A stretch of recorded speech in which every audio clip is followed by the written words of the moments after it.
two terrific panelists join me this afternoon. Um, my name is Setti Warren. I'm the executive director of the Shorenstein Center, and we made the decision to have this discussion as a part of an initiative that Tara Westover and I started several months ago, and that is to make sure that the media, elite institutions, and public policymakers really have the true story of what's happening economically on the ground in communities, not just using the typical data points of GDP, unemployment, and the stock market. So this is a start of a discussion, many events to come at the Shorenstein Center. First, let me introduce the panelists. I'm really thrilled to be joined with my longtime friend, Gene Sperling. I think we've known each other for over 30 years, Gene. I'd say. Starting together in the Dukakis campaign when we were toddlers. But it's really great to see you. Gene serves as top economic advisor to two presidents, President Bill Clinton and President Barack Obama. He's recently published and authored a really important book titled Economic Dignity. We're going to get into that book during this conversation this afternoon. Gene, and of course, it's great to be with my friend Tara Westover, who is an award-winning author of the book titled Educated, which is excellent. I recommend you take a look at it and read it. She's also a senior research fellow at the Shorenstein Center at Harvard Kennedy School, where Tara and I are working on this really important initiative. It's great to be with you, Tara. Great to see you. Nice to be here. I'm glad that both of you are well. Just a couple of housekeeping notes, and then we'll dive right in. The three of us are going to engage in a conversation for the first part of the webinar, and then towards the end, I'll open it up for questions. If you want to ask a question, you should use your Q&A button at the bottom of your screen. You should use your Q&A button. Let me just frame and cue up our conversation, Gene and Tara. As we all know, we're living in critical times in the United States and the world. Before Tara and I started this initiative, we were very concerned that the real story of communities on the ground weren't being told, and that the traditional data points being used by the media and public policymakers weren't enough. The stock market, as I mentioned, GDP and unemployment were not enough in telling the real economic story.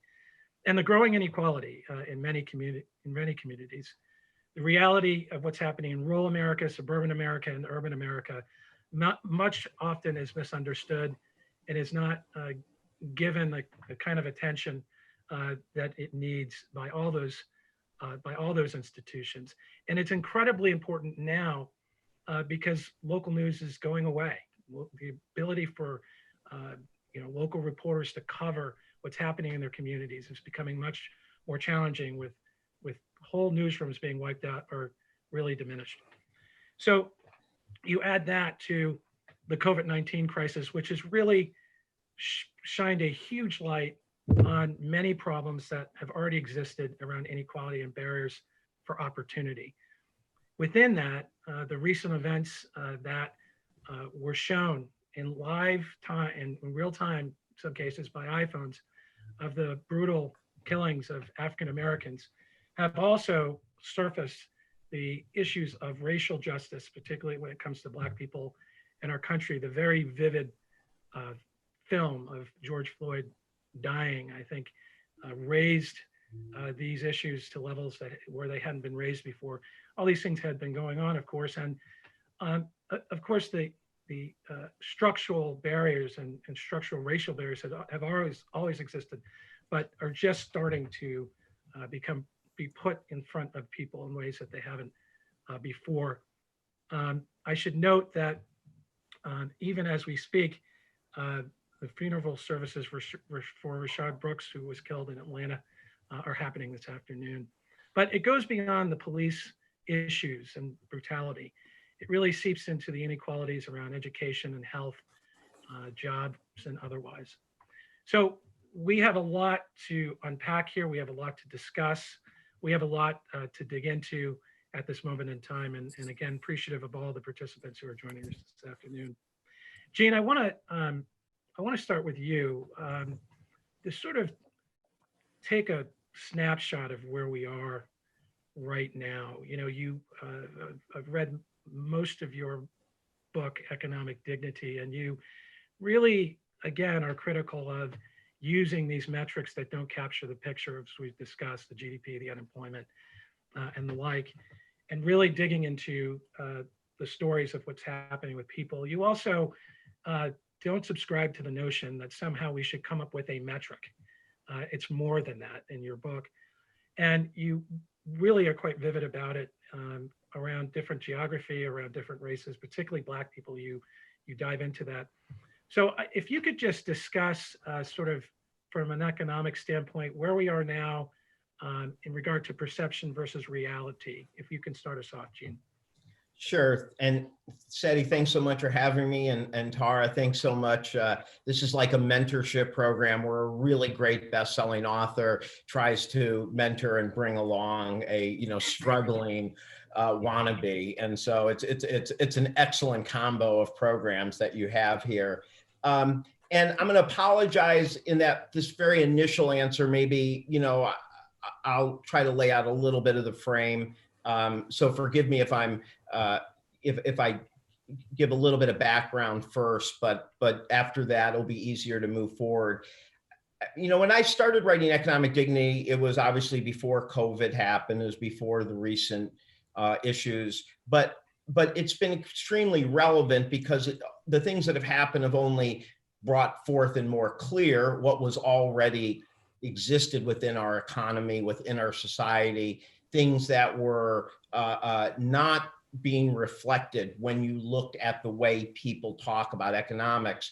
So, I started with the idea of economic dignity as an end goal because I saw in my years in the White House and just 30 years of being part of this national discussion that people take their eye off the ball. It's not just that they look at the stock market or GDP, which are obviously very inaccurate and poor proxies for overall well-being. But even when you look at things like that maybe seem more important, like unemployment rate, they still are metrics or means to an end. They don't actually tell you whether we have reached the type of ambition we really want for lifting up well-being. So I don't mean to be I'm the furthest person to be anti-statistic. I believe we should look for metrics that better measure well-being, but I also believe we will do better as a country if we have a clear North Star so that we constantly ask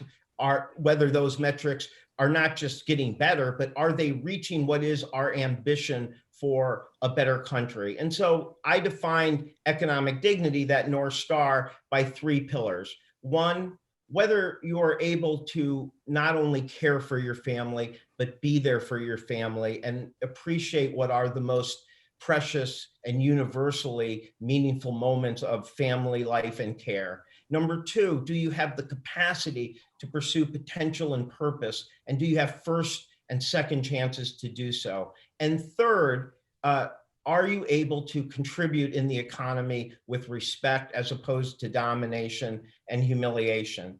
And my view was that would both help keep our eye on the ball, but it would also avoid what I describe in the book as kind of the invisibility of so much economic pain. I talk about the fact that something like paid leave only becomes an economic issue when they can say, oh, it fits into an economic metric like women's participation rate. But if your goal in the economy is to make sure that everybody can care for family, pursue potential, you don't need that to fit into an economic metric to think of it as a first-tier economic issue. The same for something like sexual harassment. Well, I think that those things shouldn't be invisible if they don't fit neatly into a metric. And I think that on the issues of the racial disparities, the systemic racial discrimination in our country, and that first ideal is core to the American belief system. We've never lived up to it, but the idea that the accident of your birth should not determine the outcome of your life.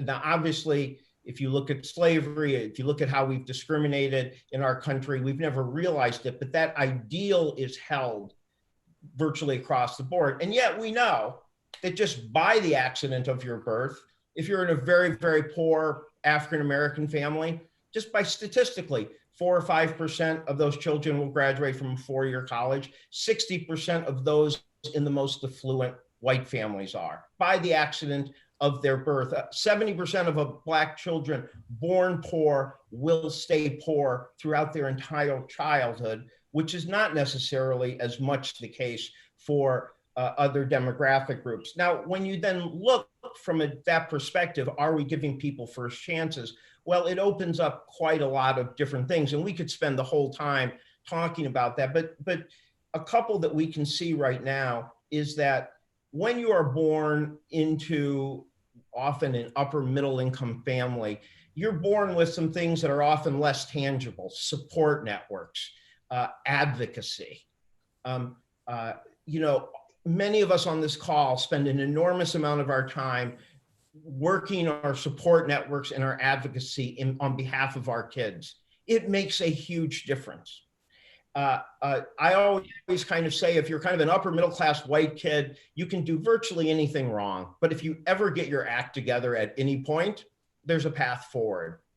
For what you can see very much, even in what we're seeing on the streets now in the protests, is that for so many people, despite all the barriers they have, if they do everything right, a single thing wrong, or even unfairly accused of wrong, can disrupt their entire life opportunities. I'm 61 years old. I don't know if I know of a time that I've seen a white middle-class kid have a indiscretion, getting caught smoking pot in the bathroom, et cetera, where it disrupted their future economic earnings in a major way. And that happens to African-American kids on a regular basis. So that's the criminal justice system, it's support networks, and it's the amazing amount of advocacy people can bring to their children. Those are things that are less visible, but can mean everything in terms of whether you get a first economic chance, whether you overcome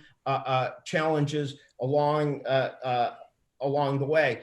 Second, in terms of second chances, one finds that when they're studying how different families do, that even if your grandparent has just a little bit of wealth, it makes a huge difference for your economic well-being. And the reason why is that we know that people don't have savings to get through hard times, so they spiral down. So if even a grandparent has a little bit of savings, a little bit of cushion, it can determine whether through a hard time, a recession, bad luck, misfortune, you spiral down and lose all your economic opportunities, or whether you can go forward. So when you look at systemic housing discrimination, when you look at redlining, when you think of the things that have robbed African-American families of their wealth, it's not a story of the 20s or even the 40s or the 60s. Even now, even if someone's in an okay neighborhood or isn't suffering from it now, the fact they historically have mean that African-American families have less wealth due to systemic discrimination and less cushion, meaning they're having a harder time getting that second chance. And the last point I make, which I go into my book, which just really, again, shows the failure of realizing these ideals that are economic ideals in terms of the African-American community, systemic race discrimination, is how we fund the police. Now, there's a huge discussion about defunding the police and how much money goes, but I'm raising a different issue. We now, and this has happened just in the last 20, 30 years, are funding police more by putting fees and fines on people who interact with the justice system at all. They are overwhelmingly people of color. And the irony I point out in the book is that I stress that this ideal of always having a second chance to pursue your purpose and potential can be seen when we eliminate debt prisons in the early part of the 1800s. We're the first country to say you can have a fresh start, you can have a second chance. And yet here we are, 200 years later, we are virtually recreating debt prisons that take the same people who've never maybe had a first chance and make sure that if they have any interaction with the criminal justice system, fairly, or as we see often unfairly, the burdens and the fees and fines that are put on them to pay even for their public defenders, things that are not supposed to be constitutional, end up being the barriers that keep them from second chances. And my last thing is just to say that while having an ideals like this of economic dignity, in this case, I'm talking about the issues that hold back African Americans and people dealing with systemic racial discrimination. It is in many ways a unifying ideal, because if we go now talk about what's happening to people in factories and 55-year-old workers, you can say, well, that's a completely different demographic, or it's a completely different policy measures that you need. Or you could say that if we get out of the economic metrics and look at the ideal of should every person be able to pursue their purpose and potential and have a second chance to do so, and should no one feel that their country's given up on them, then you can see that beneath these different demographics and the different policies, we can start pointing to a common and unifying ideal that compels actions in all these areas. And I promise my next answers will not be so long, but hey, you know, I wanted to put the book frame out and try to draw that connection to a little bit of what we're seeing and discussing right now. No, I'm really glad, Gene, you went into some detail around that, because it's not about a data point or a metric. There's a holistic challenge here, some of which is not being measured at all. So I appreciate the fact that you laid that out. And just personally, I didn't want to go to Tara.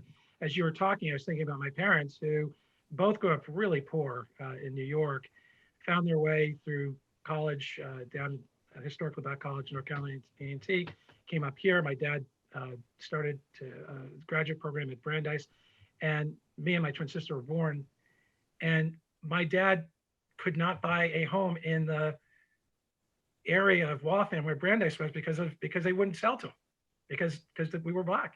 And finally, the college president there Abe Sager had a real investment. My father found this house next to the Brandeis presidential house where he lives, President Brandeis, and helped negotiate that so my dad could buy the house in Newton, where I live right now with my family. Again, this intergenerational story of wealth being passed down almost didn't happen. And by the way, my dad bought the house with GI Bill benefits. Right. He's a veteran, another piece to the puzzle. So to the pot. So I want to go to Tara on the next one. You know, Tara, you and I have had hours and hours of conversation around the real disconnect around people's knowledge of people that live in rural areas in our country, a real misunderstanding of what's happening in these communities, just like there's a misunderstanding oftentimes within institutions of the media about what's going on in urban areas. And so I'd like you to sort of, pulling out of Gene's point around not just measuring the data, not just using the data points we measure, but some of the unseen stories and effects of what's going on in communities similar to where you grew up, and your thoughts. Okay, yeah, big question. What's going on in rural America? Well, you know, it's funny that I'm an author. I wrote a memoir. I'm not an economist. I'm not an expert in any kind. So I have to caveat everything I say kind of heavily.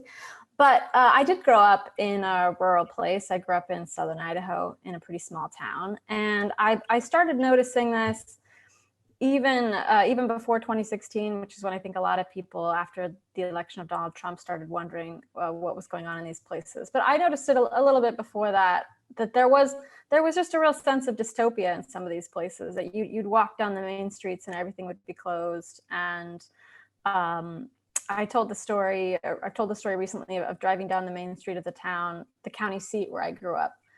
And I was with my cousin, and we were just driving down every store that we'd been to as children, every hardware store, the grocery stores, little children's toy stores, every store you can imagine, everything was boarded up.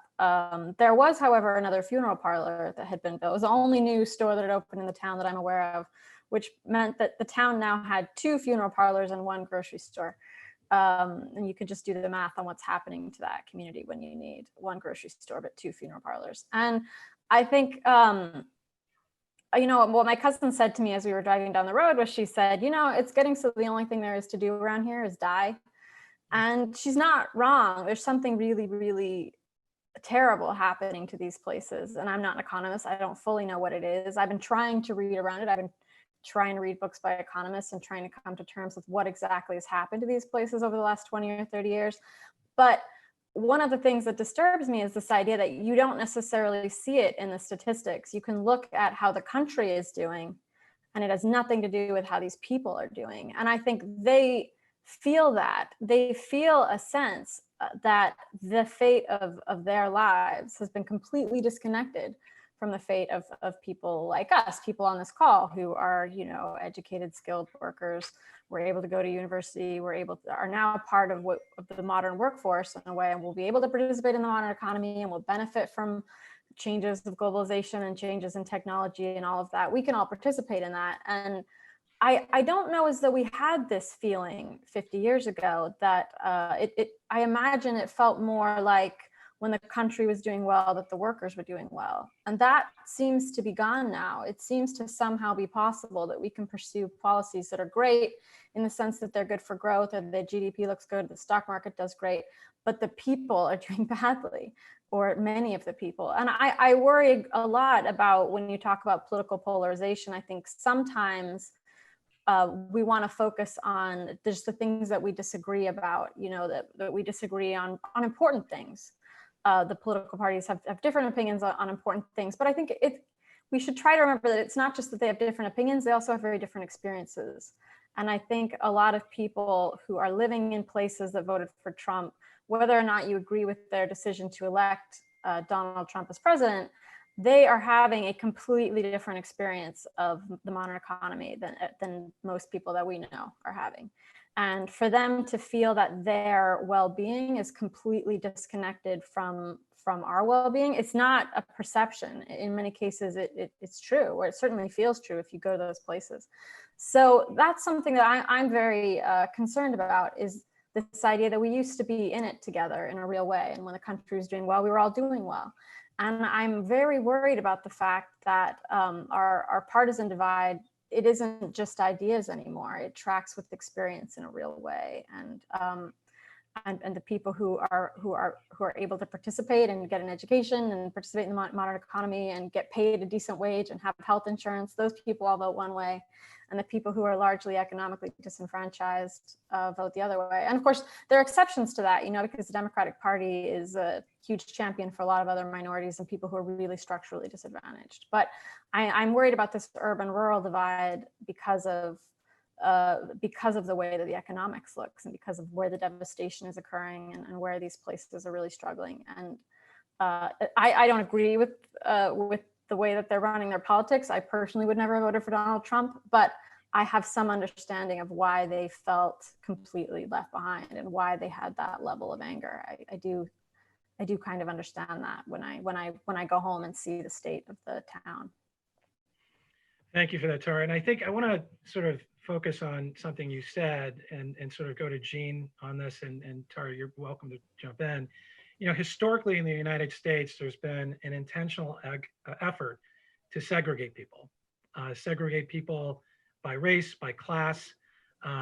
There's very specific laws and policies that have continually over history have been implemented. That's one. Two, there are some policy decisions that were made 40 years ago or so, 50 years ago, that brings us to the point now where we do have sort of this massive inequality.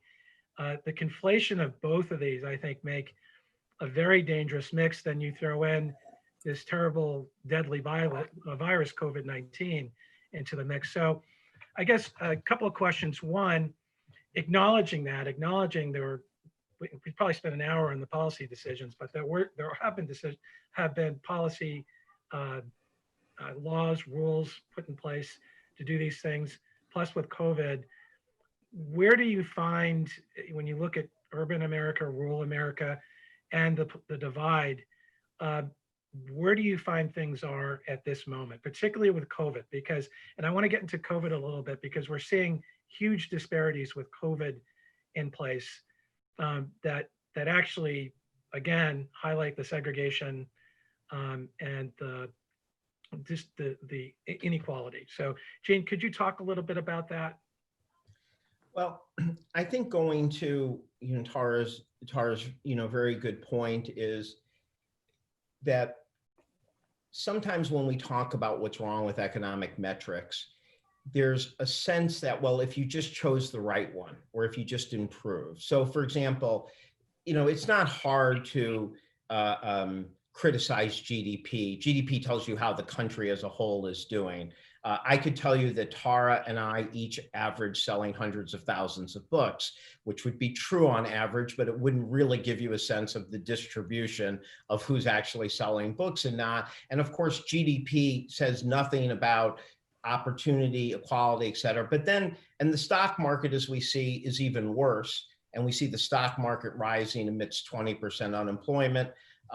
So, I mean, there may not be a worse proxy really for notions of how everyone is doing. But even, and I think this goes to some of the issues Tara's raising, even an issue like unemployment rate, which we think, well, that's a good one because, if there's 3.5% unemployment rate, all is well.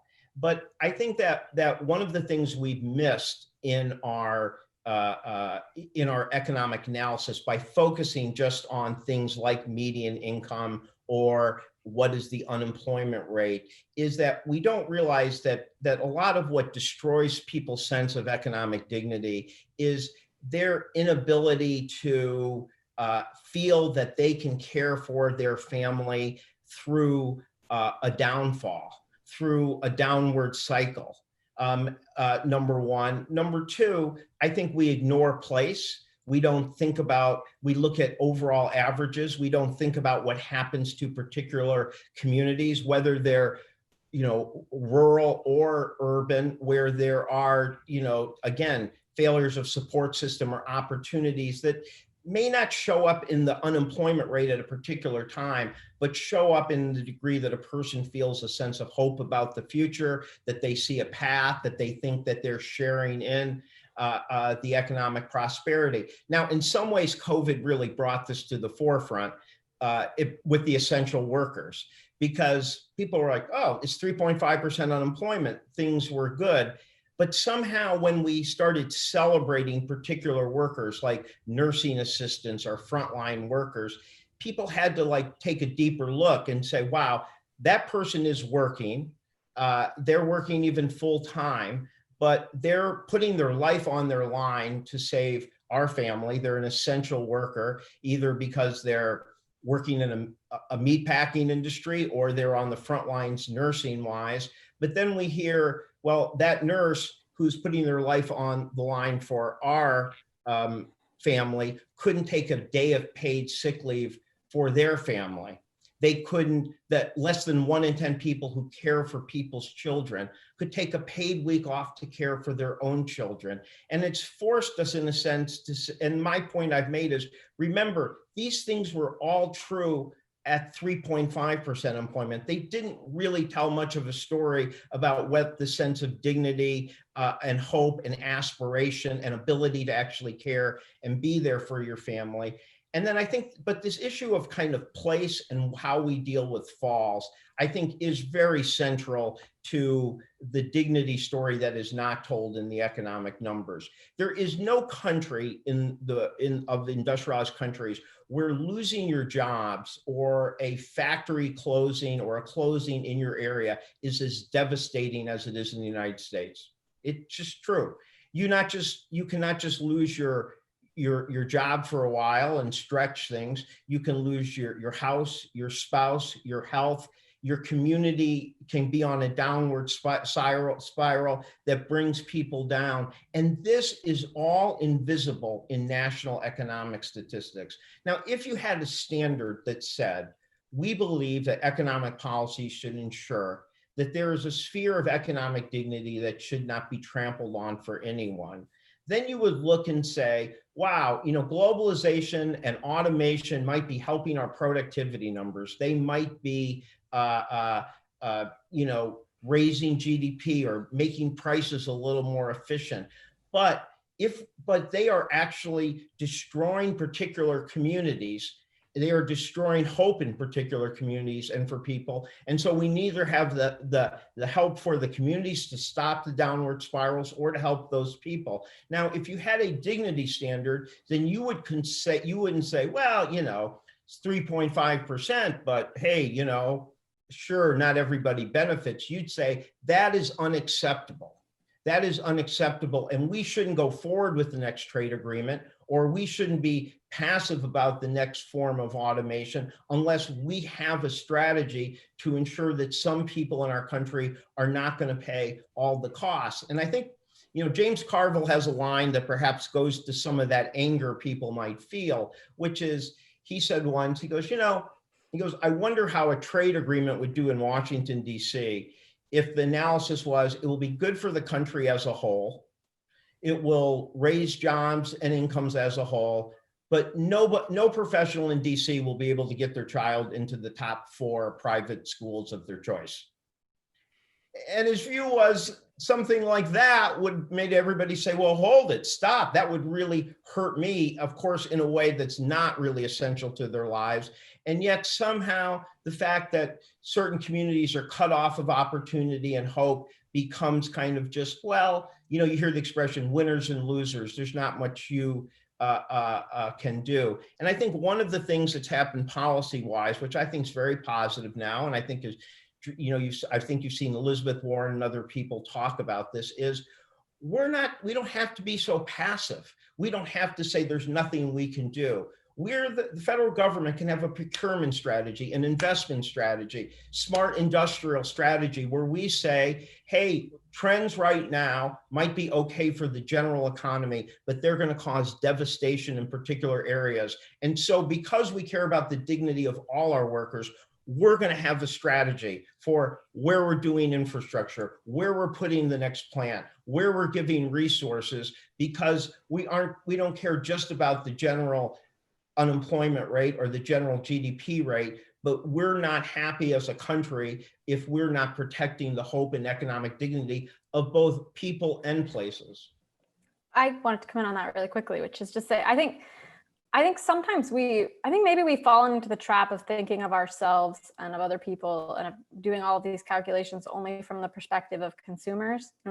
We've kind of taught Americans to think of themselves only as consumers, and we don't think about ourselves as workers and as the people who have to actually do these things. So I think about, you know, whether you're talking about Amazon or Walmart or factory workers, those two identities can sometimes be in tension with each other. You know, some things that might actually make it cheaper for you as a consumer, those might be the policies that are going to make workers' lives really, really terrible or really difficult, or I would go so far as to say inhumane.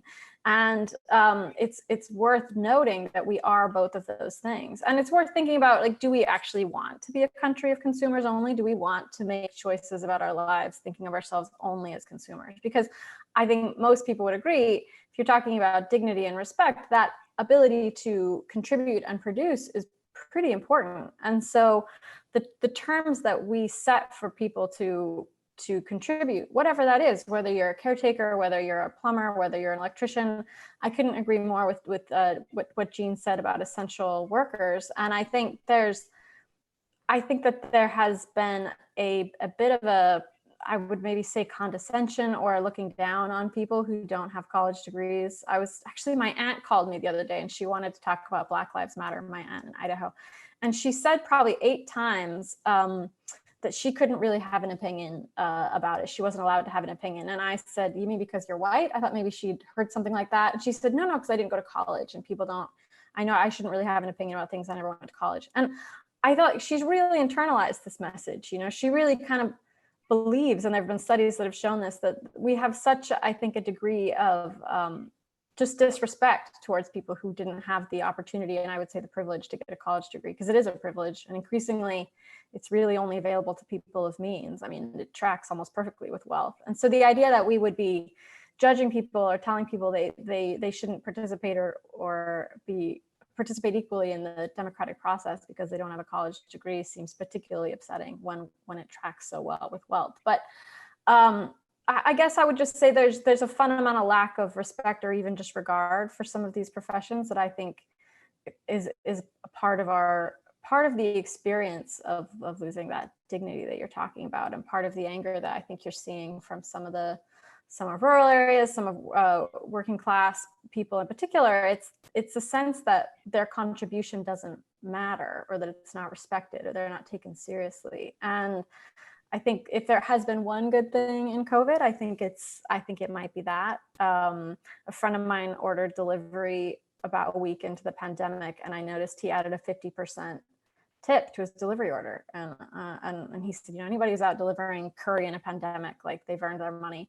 And the house that I'm staying in, this house actually, a pipe burst a week into the crisis. I didn't have any running water, and a plumber had to come out and fix the pipe. And he wasn't in a quarantine, and he couldn't be protecting himself because he had to keep his livelihood, and he had to be helping people so we could have running water. And I think that the one good thing that might have come out of COVID is that term essential worker, and the idea that these people actually are essential, and what they do isn't easy, and you need quite a lot of skills to do it in a lot of cases. And we need to arrange our lives and our country and our attitudes and every other thing so that they feel like they're a part of the country and a valued part, and that we don't look down on them for not having gone to college, which is a dubious way to learn. And I went to college, and I'm very grateful that I did, but I think there are many, many, many ways that you can become educated and informed. And I wrote a book called Educated, and here I am saying, don't judge people for not going to college, but I mean it. Don't judge people for not going to college.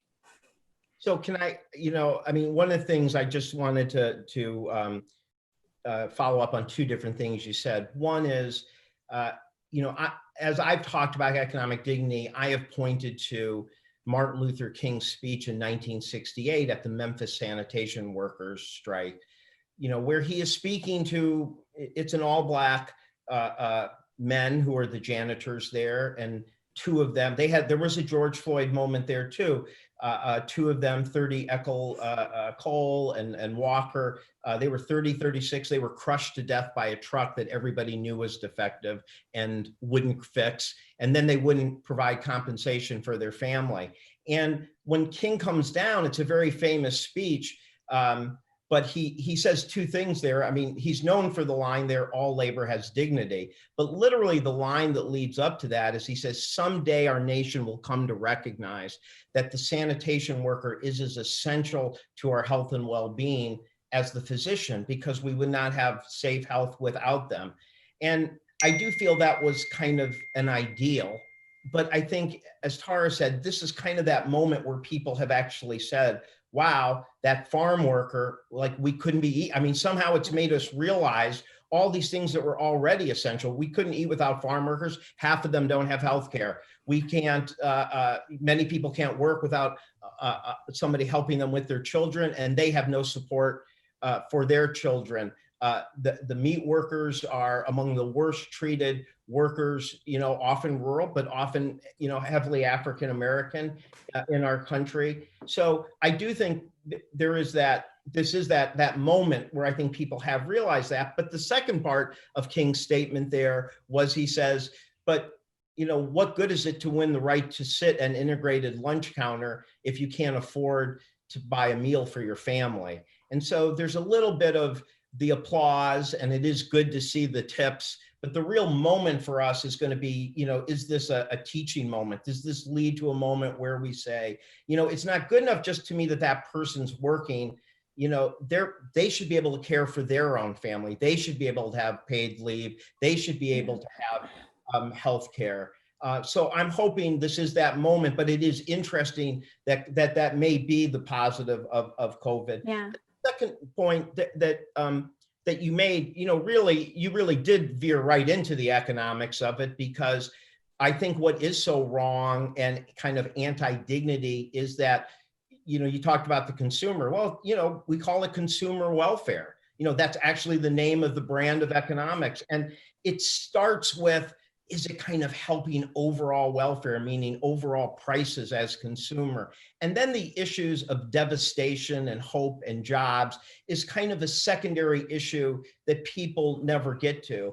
And the point, and what I always say is, look, in criminal justice, which is not much to talk about now, but at least the ideals were, you're not supposed to say, well, this is just great for efficiency. If it leads to torture or barging in people's houses, you're supposed to say there's some sphere of dignity that you protect, no matter if it's efficient criminal justice or not. You don't even ask those questions. Well, we as a country have outlawed child labor. We've outlawed sexual harassment. We do put dignity standards, but I think the question is, do we go further now? And are we willing to do, as Tara suggested, be willing to say, hey, you know what?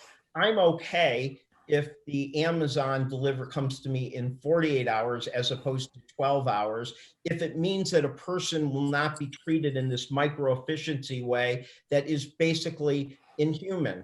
Are we willing to, have a little less consumer efficiency because we want to be an economy where everyone's treated with dignity? There is a little bit of a trade-off. And I actually think Tara is saying she's not doing economics, but I think she, in those few sentences, really summarized, I think, what has been a big shift in a progressive economic thinking, or a dominance now, which is to put first the dignity of workers and families and start with that, as opposed to starting with consumer efficiency and then ask if you're plugging the holes. Right. Well, just you mentioned kind of the coronavirus and how it's affecting all this. And my friend Gia Tolentino wrote in the New Yorker a couple weeks ago, I think, about how there's just something wrong in a society where the essential workers who we rely on to get us through the crisis are not paid enough that they're able to save so that they can survive the crisis themselves. And I think it's a point really worth thinking about. A lot of the people that we're really depending on right now to keep the lights on and food on the table and everything running smoothly are the people who will probably lose the most in any recession that results. I mean, they are the people who will not be able to get through it. And why have we arranged things like that? And do we have to arrange things like that? And I think something else a friend said to me is that one thing Corona is going to do is it's going to accelerate a lot of trends that were already in place. So look at all the stores like J. Crew and things like that that have been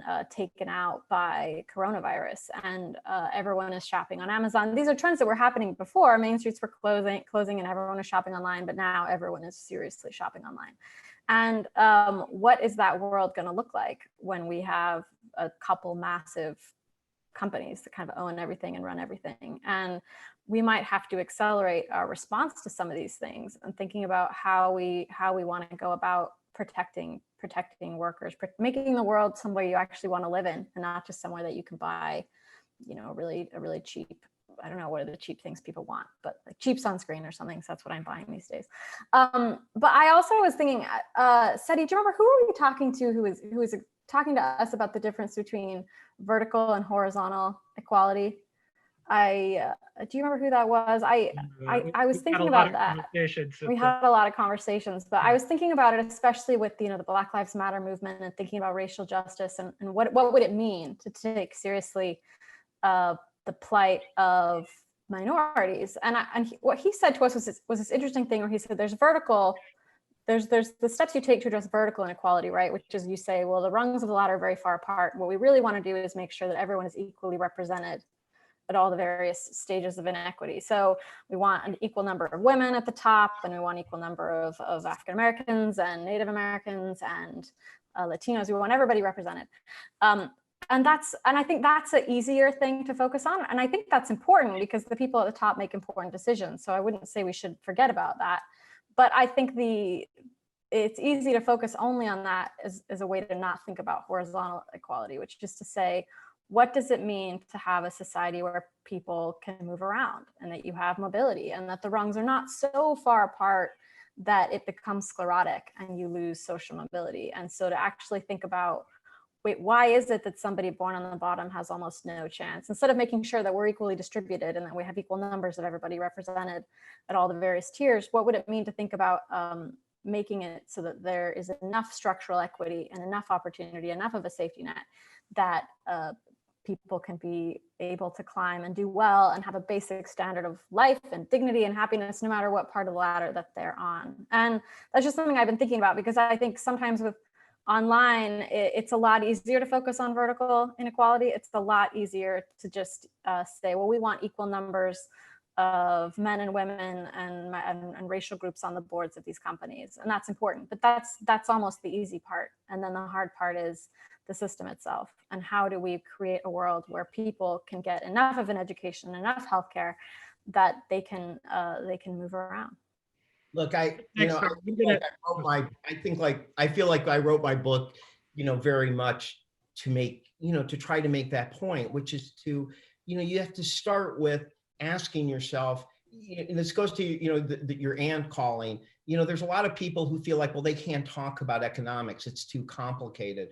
Look, we're a country, we're a democracy. You should start with asking the questions that Tara's posed, which is, what is our ultimate economic goal? If our ultimate economic goal is everyone can care for family, reach purpose and potential, have a sense of purpose and potential, and work with respect, then there's no reason that some economic textbook should prevent us from making that our number one goal, and thereby judge our economic policies by whether, as we were talking about at the very beginning, do people really have first and second chances to do it? And if they don't, then we fail, and then we have failed in our economic policy, and we don't need to say, well, but let's look at this economic metric. We would organize our economic metrics to ask, do you have that kind of that kind of equal chance to dignity or floor? Secondly, Tara, going to the issue on kind of consumer welfare,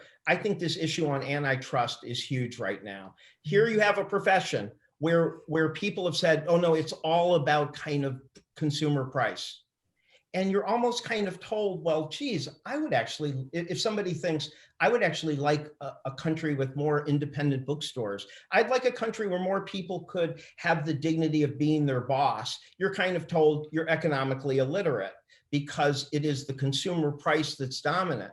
When you look back at the origins of antitrust, and people like Tim Wu and Lena Khan and Barry Lynn have pounded this point, there's value, those values many of us care about, we're really at the front, and there's no reason you can't say, that's how we want an economy. That doesn't make you illiterate or non-economic.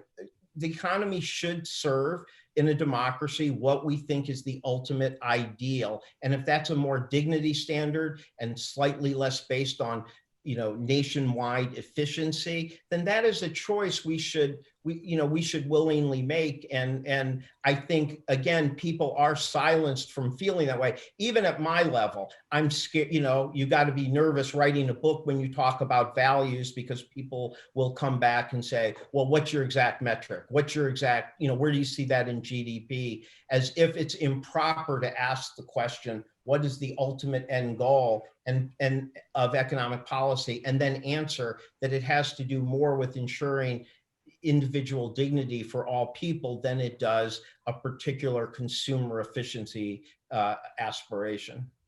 Thank you both. I want to just summarize a couple of questions that have come in during the event and before the event to both of you.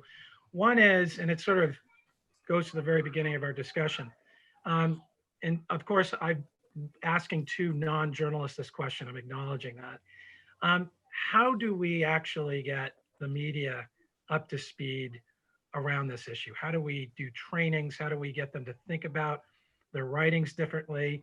So that's one question I'm summarizing that came in from different people. And then the second one, Jean, I think you've already answered, which is people are saying, well, are there metrics we should be looking at or identify? And I think you've already answered that. But let's start with the both of you. Tara, I'll start with you. Or either one, you can both jump in. I'm curious to hear your thoughts about media and journalists. How do we train, get them up to speed? How do we get them to think about this issue differently? Oh, wow, big question. When I think about media and what's gone wrong with the media, I can't help but think about, again, it comes back to efficiency. And I think if you think about what journalists are trying to achieve right now, it's very data driven, and I don't mean that in a good way. I mean that the science, the psychological science of what sells, you know, what will get people to click on this and interact with it in some way. And I think probably you might have heard that term. It's activating emotions. Things that will spread are things that trigger activating emotions. And one of the most effective activating emotions is anger. So I think right now journalists have a huge incentive, almost an imperative, to write articles that are as divisive as possible, because that's what will get shared. When they do studies about what will people tweet and retweet, that's what gets shared, is things that promote anger. And it's no wonder then that we have come to this place where people are completely retrenched, because all of the things that they consume are just things that whip them up into a kind of frenzy in order against the other side, whatever the other side happens to be. And that's not to say that there aren't really reasons to be angry. It's just that that's all we think about now. We don't think about people's experiences and how they might actually be similar to ours. We think about all the ways that they're different from us, because that's what we're sold all the time. And that, again, it actually ties really well into what we've been talking about. It ties into thinking of people only as consumers, and how do we get them to retweet this article. There's a general tendency right now, I think, economically, because of the way that we're pursuing efficiency, to reduce people to very small aspects of who they are, their ability to retweet something, their ability to buy something. And it is dehumanizing. So I think for journalists to be able to write the kind of journalism that we need, which is empathetic and in depth and great storytelling, and not giving us stories that confirm our cliches, not giving us stories that confirm what we already thought about the other side, but that show us a new idea. Okay, I thought everybody who looked like this and lived in this place and had this education level was like this, and now I see that they're not. We don't get that right now. We actually get the complete opposite, because that is more efficient from an advertising standpoint. That's what people will retweet, and you can sell people shoes. So there's a real issue here with just allowing this unfettered pursuit of efficiency. And I don't think we can expect journalists to produce the kind of journalism we need until we can start thinking about how are we consuming that journalism, and how have we allowed ourselves to be reduced to this, where their only motivation is to sell us the most divisive kind of journalism possible. So I think we as readers essentially have to demand something else. We have to start valuing something else so that they can sell it to us. I think journalists are, unfortunately negatively impacted by the predominance on metrics like GDP and stock, and then they can be then perpetuating it. I mean, if you think of like GDP in like the stock market, if you were looking, if you're trying to actually get clicks, look at large numbers of people, it's not that significant for all but 10 to 15% of the public.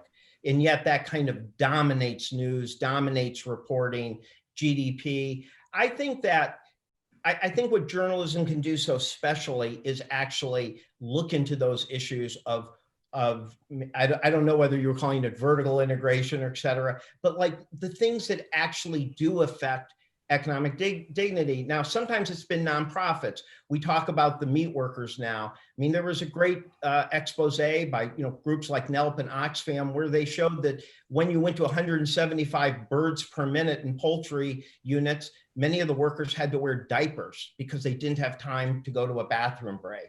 Well, that doesn't show up in your wage numbers or your job numbers or even your hour numbers. But if you believe in a degree of dignity, then that's a real story. The journalists who have written about the notion that more Americans are under what's called the electronic whip, that the technology controls every single part of their movements in ways that is not human. When we as people need bathroom breaks, we are depressed, we want to call home and check with our kids, we cry sometimes. And the idea that it's okay to have a workforce that fundamentally undermines those basic parts of our humanity because, man, you got to get that package out the door. Those are the things that a journalist can do that bring to life and bring questions. And I also think, I'll say one thing, which is I think there is more unity out there. Part of it, there are more unifying values that we can point to.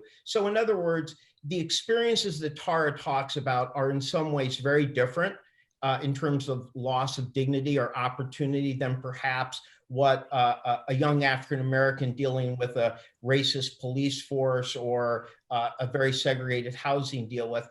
They are different, but if you have certain basic values that everyone should have a real first and second chance, there's more similarities. And when I read Tara's book, it did occur to me that her issues where she's kind of going to school, she doesn't know if she's going to get tuition, she doesn't really know about the Pell Grants, et cetera. I mean, that is not just that is a story that you can tell in urban schools and rural schools. The incredible differential between those of us who, have all gone to college, and then we have like people who advise our kids on the ACT, SAT, everything. And Tara's there kind of, running from relative to relative, doesn't really have that great information, scared of taking debt. I mean, that is a great example of something that really does unify a lot of inequality, and people could perhaps do a little better of saying, hey, that is an issue that affects all different Americans. Or if our goal is that everyone should have an equal opportunity to go to college, don't just look at acceptance rates, don't just look at basic numbers, look at what are those common barriers. And then maybe you have a different program targeted for a rural area or an urban area, but it's more unifying that as a national value, we're trying to make sure that everyone has a true first chance. Great. Yeah, I would just want one last slightly more uplifting thing than my last comment, which is I think that in a lot of ways, these experiences that we have that we're different, that's the illusion, right? The way that the economy, the modern economy, is affecting different pockets of the country in different ways, or that the working class people feel like their well-being is totally separate from the well-being of the country. This is an illusion in a way. I mean, I think we've kind of found that out as we've become more polarized and more hostile to each other. We've actually learned we've never affected each other's lives more. The more that we try to separate away from each other and say that we're two countries and two parties, we actually have a huge effect on each other, mostly negative, the more anger we have. So we actually are connected. The cities can't do well if the hinterland isn't doing well, and vice versa. Like it's just not possible actually for half the country to die and the other half to do well. It's an illusion in our thinking that we think that that's possible. And so that's what we have to get over, is the illusion that we're separate, because we actually are quite closely bound together.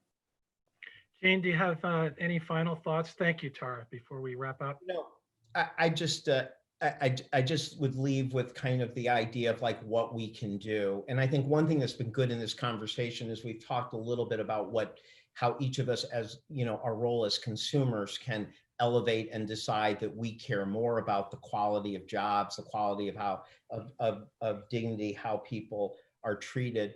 But I think basically, fundamentally, I think if you believe in a basic economic dignity view, there is a degree that you say, look, we're a market economy. Some people are going to do better than others, have fatter bank accounts, nicer cars, but there's a basic level of dignity that people should have. And to make it real, it does mean a certain set of things. And while people can make it seem like, oh, that's just a particular agenda, that notion that if you work hard, if you do your part, you can raise your family with dignity, you can provide them an opportunity, you can work with dignity, have potential. Those are basic human goals, values. And I think that it doesn't mean that you get rid of a market economy, but you have a basic foundation. And I think that we have been too blind or unwilling to acknowledge how poorly people feel about this. A lot of us know Ai-jen Poo, who runs the National Domestic Workers. It's very frustrating to her and people in that cause that it was only when there were UberX drivers did people seem to notice that there were some people who didn't have formal employment situations, that didn't have healthcare or unemployment insurance.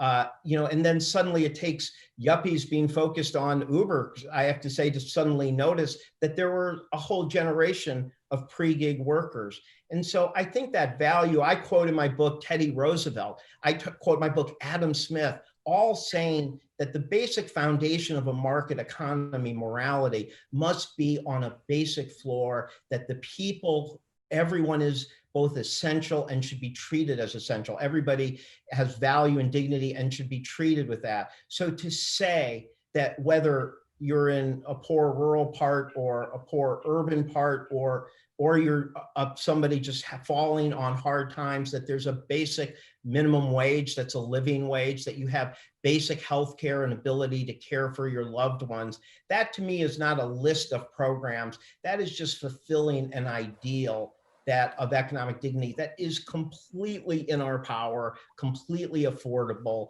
and we could completely use the teaching moment of what is happening now, both in COVID and in George Floyd, not as new things, but laying bare the failures to achieve full economic dignity, and we can act on it, and it's totally within our power.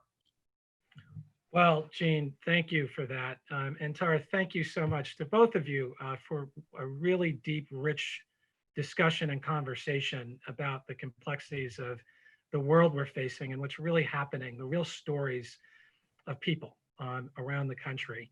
So I thank you both. This was a terrific discussion, and I'm really thrilled, Gene, that you joined us. Tara and I have been, really discussing this project, this initiative, and exposing what's happening, not relying on the usual numbers. This is the perfect way to sort of launch or soft launch our initiative around this for the media and public policymakers and for the American people as well. So thank you for helping us launch this, and thank you for joining us. And it's great to see both of you. And thanks everyone who joined. Thank you. Thanks everyone. Thank you. Take care.